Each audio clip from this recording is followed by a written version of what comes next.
అనగనగా ఒక ఊళ్ళో ప్రతిదానికి బాధపడే, ప్రతిదానికి కోప్పడే ఒక అవ్వ ఉండేదంట. అదే ఏరియాకి వచ్చిన ఒక సన్యాసి అసలు ఏంటి నీ సమస్య అని అడిగాడు. ప్రతిరోజు ఏదో ఒక బాధ, ప్రతిరోజు ఏదో ఒక కంప్లైంట్ కళ్ళకి ఎదురుకుండా కనిపిస్తూనే ఉంటుంది. బాధపడకుండా, క్వశ్చన్ చేయకుండా ఎలా ఉండాలి అని అవ్వ అడిగిందంట.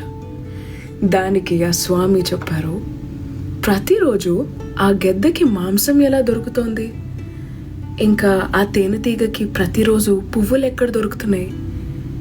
ప్రతిరోజు దొరుకుతున్నాయి కదా, ఎలా? ఎందుకంటే తేనెటీగ ప్రతిరోజు తేనున్న పువ్వు కోసం వెతుకుతుంది.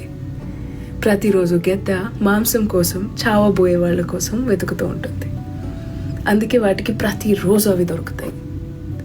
నువ్వు ఏ రోజైతే ఈరోజు నేను ప్రశాంతంగా ఉంటాను అని డిసైడ్ అవుతావో, ఆ రోజు నువ్వు ఎలాంటి కంప్లైంట్స్ కనిపించవు, ఎలాంటివి నేను ఇరిటేట్ చేయవు. జస్ట్ హ్యాపీగా ఉందా అని మెంటలీ ఫిక్స్ అయిపో, అంతే అని చెప్పాడంట. చిన్న కథ నచ్చిందా? Also my new hair colour నచ్చిందా?